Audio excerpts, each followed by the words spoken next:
Fala rapaziada, saudações rubro-negras. A Globo e o IPEC divulgaram talvez aquela que seja a pesquisa mais importante já feita na história do futebol brasileiro sobre as torcidas. Nesse vídeo eu vou correlacionar número de torcida em vários países aí com o número de títulos. Vou mostrar como o Flamengo tem seguido um bom caminho nesse quesito, nesse parâmetro, e por que essa pesquisa foi tão importante, no que ela se difere das outras e como o Flamengo pode aproveitar dos dados que essa pesquisa tem mostrado para se tornar cada vez mais dominador aí no futebol brasileiro. Então já está aqui comigo? Já deixa seu like, se inscreve no canal, aciona o sininho para receber em primeira mão os conteúdos que a gente traz por aqui. Sempre que você faz isso, você está me ajudando, está ajudando o Rubro Negro a crescer aqui no YouTube. A gente está chegando perto de 10 mil inscritos. Então vamos para algumas informações do vídeo. Então vamos começar pelos números que nos trazem aqui. Bom, vamos lá. Para começar, Flamengo em primeiro com 21,8% de todos os torcedores. Lembrando que essa é uma pesquisa espontânea. Eu vou explicar isso com mais calma depois, vamos falar os números, depois eu falo o que difere essa pesquisa de tantas outras que já foram feitas, Ibope, enfim, temos várias aí, muitas delas muito imprecisas.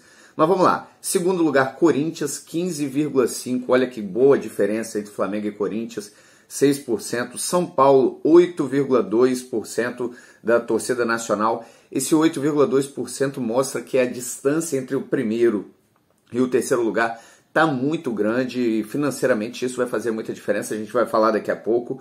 Palmeiras apenas em quarto lugar com 7,4%, Vasco 4,2% em quinto lugar, olha o Vasco aí numa posição melhor do que ele aparecia em outras pesquisas.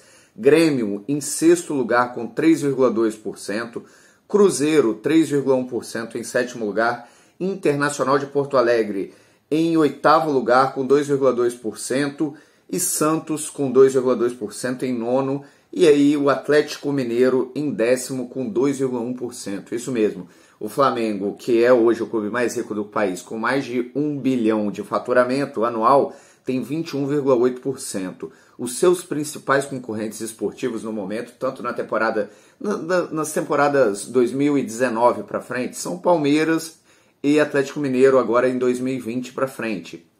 Palmeiras apenas em quarto lugar com 7,4%, a gente consegue dizer 3 vezes menos, e o Atlético Mineiro com apenas 2,1%, 10% do tamanho da torcida do Flamengo. Por que isso é tão importante, Vinícius? Porque a gente conferir o tamanho da torcida. A torcida não entra em campo diretamente, é claro que ajuda nos estádios, mas, por exemplo, um estádio para 70 mil, para 80 mil pessoas, para 50 mil pessoas, ele pode estar lotado a partir da quantidade de torcida. Se 2,1% do Atlético é suficiente para encher um estádio e apoiar o time dentro de campo. Então, por que a torcida faz tão diferença? Bom, vamos analisar as correlações entre os campeões de outros países. Bom, o Real, se a gente for falar na Espanha, o Real tem mais que 30% dos torcedores espanhóis. Isso mesmo, mais que 30%, enquanto o Barcelona tem apenas 20%. Aí você vai falar comigo assim, mas Vinícius, o Barcelona é um gigantesco da Europa, é campeão, é grandes jogadores, enfim, agora vamos para os títulos. O Real tem 35 ligas, que é o campeonato espanhol, enquanto o Barcelona tem apenas 26. Se a gente for falar em Liga dos Campeões da Europa, o Real tem 14, enquanto o Barcelona tem 5. Aí você, mas Vinícius, aí você está sendo muito específico, o cenário da Espanha é pode ser que em outros países seja diferente. Vamos para a Inglaterra, então o Manchester United, aí vamos levar em consideração a Premier League, que é o campeonato, desde que o campeonato inglês foi reorganizado, que o campeonato inglês é o campeonato mais antigo do mundo, desde 1800. Então, quer dizer, vamos levar em consideração a Premier League. A Premier League tem o Manchester United com a maior torcida. O Manchester tem disparado não só a maior torcida mundial, a gente sabe que o campeonato inglês tem uma amplitude, uma relevância global, mas aí a gente está falando dos torcedores ingleses. Os torcedores ingleses, a maior parte são o Manchester United, e o Manchester tem 13 Premier Leagues contra 6 do Manchester City. Apesar da fase muito ruim que o Manchester está vivendo, ele tem mais que o dobro que o City, e o City ganhou várias aí em sequência nos últimos tempos. Além disso, o Manchester contratou muito, é claro que contratou errado. Então, também ter o dinheiro e ter a torcida não é garantia de que vai ganhar todos os anos. Agora, se a gente for olhar os números friamente, o Manchester United tem o dobro do City, que é o segundo colocado. Vinícius, mas aí a gente está falando de dois campeonatos muito globais. Vamos para um campeonato mais próximo da nossa realidade? Que tal o campeonato português? O campeonato português, o Benfica tem 39% da torcida do país, enquanto o Porto tem 20%. O Porto está mais forte na memória, aí, campeão da Liga dos Campeões na década de 2000. Então, com o Diego chegando logo depois para ser campeão mundial, mas com o Deco regendo aquele time, com o Carlos Alberto titular. Bom, o Porto foi campeão da Liga, certo. Então vamos olhar os números. Benfica, 37 vezes campeão nacional, enquanto o Porto tem apenas 30 títulos. Então, e olha que a gente não está falando de uma torcida pequena. O Porto tem 20% da torcida do país. O Flamengo tem 21,8%, mas a diferença é grande para o segundo colocado, assim como é lá em Portugal, como é na Inglaterra e como é também na Espanha. Então, nós chegamos à conclusão, estamos vendo aí pelas correlações apresentadas, que na maior parte das vezes, isso aí vocês podem conferir em vários campeonatos, eu citei esses três, que eles estão mais claros, aí, mais vívidos na nossa memória, que essa correlação existe. Geralmente, o time de maior torcida é também o time de maior número de títulos, o time que domina o futebol do seu país.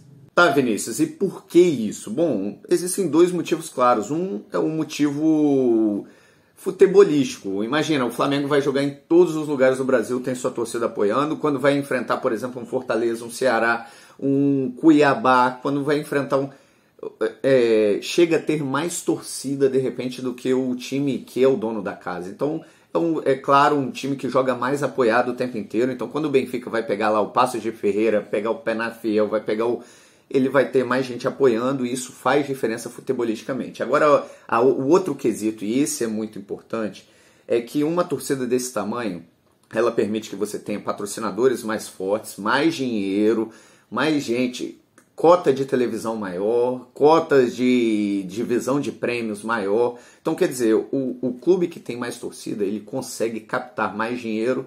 Captando mais dinheiro, se houver uma boa empregabilidade desse dinheiro, a gente viu, por exemplo, o Manchester United nos últimos anos não empregando muito bem essa grana, ele vai conseguir colocar um time melhor em campo do que os seus principais adversários. Vinícius, nos últimos tempos temos um movimento aí dos mecenas, dos compradores de clube, e a gente consegue ver isso com o Manchester City.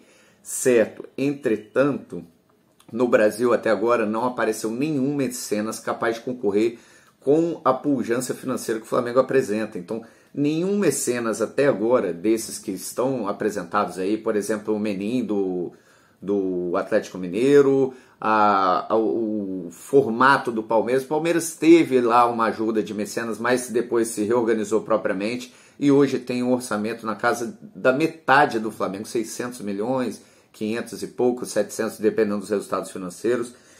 Se a gente for John Testo com o Botafogo, se a gente for analisar também o próprio Cruzeiro com o Ronaldo, esses caras não chegam perto de investir 1 bilhão anualmente no clube e o Flamengo tem essa arrecadação anual. Então, ter mais torcida emprega diretamente no fato de você conseguir arrecadar mais com patrocinadores, com divisão de cotas de televisão e por aí vai. Então isso acaba se refletindo dentro de campo e o clube que tem mais torcida ganha mais.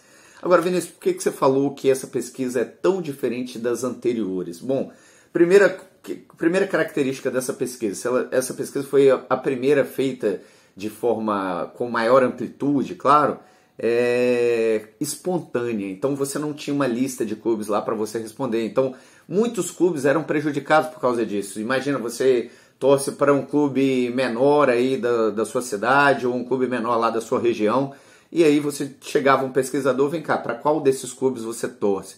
E aí você tinha que responder. Claro que nem todos os clubes do Brasil estavam abarcados nessa lista.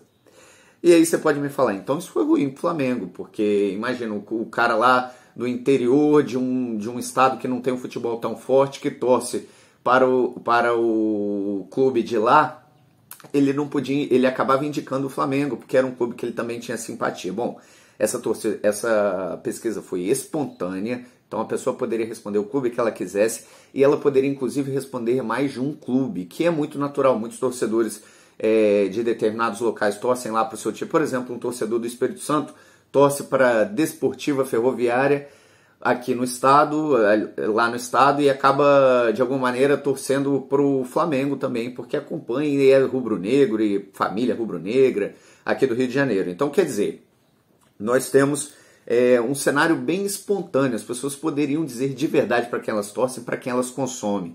Lembrando, esse mesmo torcedor que torce para a Desportiva Ferroviária no Espírito Santo, mas se declara também rubro-negro ou flamenguista, essa pessoa consome sim produtos do Flamengo, assiste jogos do Flamengo, está com a camisa do Flamengo. Então esse é um torcedor de fato, e torcida é isso, é capacidade de mobilização por um clube, e esse cara tem que ser contabilizado. Por isso essa pesquisa passa de 100%. Então se você for somar todos os times, vai dar mais que 100% de número de torcedores. Bom, isto posto, então a gente já viu que é espontâneo, então é uma pesquisa mais real, mais fidedigna com a verdade dos torcedores do país.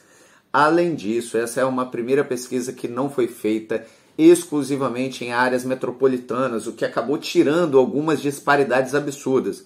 Por exemplo, a gente viu o Vasco em algumas pesquisas figurando entre 10º lugar, 9º, 8º, e quando você anda pelas ruas do Brasil, você vê uma torcida do Vasco bem maior do que se apresentava aí, de repente menor do que a do Grêmio, menor do que a do Cruzeiro. E aí quando você vai para essa metodologia, a gente vai analisar, a torcida do Vasco aparece em 5º lugar, à frente da do Grêmio e da Cruzeiro. É claro, o Grêmio e Cruzeiro têm muita força nas suas regiões metropolitanas, que é o caso lá de Belo Horizonte, que é o caso de Porto Alegre. Agora, se você for olhar para o interior do Brasil, e a população brasileira é muito interiorana, você vai ver um Vasco fortíssimo, um Vasco com torcida grande. A gente é rubro-negro, não precisa, tem uma torcida gigantesca, não precisa ficar diminuindo. Em todo lugar que você vai ter um vascaíno lá te enchendo o saco, apesar de eles estarem lá na 2ª divisão, estarem quietinho por agora, mas eles estão lá torcendo contra o Flamengo. Tenho certeza que você conhece vários vascaínos e dificilmente você conhece um gremista, a não ser que você more na região sul do país. Então essa era uma discrepância que acontecia muito fortemente. E aí quando a pesquisa pega 1.700 lares espalhados em região metropolitana e interiorana do país, essa discrepância acaba se ajustando. Então a gente consegue ver que o Flamengo nessa questão tem um número mais fidedigno de um domínio de torcida no futebol brasileiro, e isso provavelmente vai se reverberar em domínio também esportivo. Aí você pode falar, mas Vinícius, por que isso não aconteceu até agora? Até então isso não estava acontecendo, sendo que a gente vê essa relação em outros países. É claro que o Flamengo perdeu muitos anos com gestões muito temerárias, com dinheiro sendo, comprovadamente roubado. Vocês sabem dos casos de policiais até envolvendo o Flamengo, também com o dinheiro sendo muito mal empregado, com negociações escusas, com coisas que a gente, abjetas, que a gente não quer mais para o clube.